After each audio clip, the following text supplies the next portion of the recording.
हमारी इनकर चोरी ठीक लगा था तनी हाथ उठा के बताओ। तो मैं आप लोग को बता दूं कि देखिए पावर स्टार पवन सिंह ने आप कितना शादी करेंगे। स्टेज पे खुलेआम बोल रहे हैं कि हम लोगों का जोड़ी कैसा लग रहा है आप लोगों को, आप लोग ही बताइए कि हम लोग शादी करें या नहीं करें। खुलेआम स्टेज पे बोल रहे हैं कि मेरा ये चौथा शादी है, मैं चौथा शादी जरूर करूंगा और चौथा शादी भी होगा तो इनसे ही होगा और मेरे लास्ट तक के रहेंगे जीवन साथी, जब तक मैं जिंदा हूँ जब तक के जीवन साथी यही रहेगी।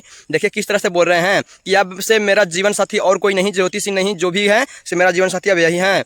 और वो लड़की भी बोल रही है कि हाँ आपसे जीवन साथी मेरे पवन सिंह ही रहेंगे, पवन सिंह को मैं मानता हूँ जीवन साथी। और देखिए पावर स्टार पवन सिंह भी बोल रहे हैं कि मेरा जब से मैं सोचा हूँ ज्योति सिंह से तलाक दिया हूँ तब से मेरा लव स्टोरी चल रहा है छुपम रुस्तम की तरह। देखिए किस तरह से आज यहाँ स्टेज पे खुलेआम बात बोल रहे हैं कि अब मेरा और इनका जोड़ी कैसा लग रहा है। अब हम लोगों ने शादी करने ही वाले हैं, जल्दी शादी करेंगे। तो आप लोग कमेंट में बताइए क्या पवन सिंह को यह शादी ठीक पाएगा ज़्यादा दिन तक। आप लोग भी कमेंट में बताइए क्या ऐसा पवन सिंह को करना चाहिए, शादी करना चाहिए और ज्योति सिंह को धोखा देना चाहिए। ज्योति सिंह देखिए किस तरह से इनको पति मानते हैं, सब घर इनको पति मानते हैं, वो अभी तक छोड़े उड़े नहीं है। और देखिए पावर स्टार पवन सिंह ने एक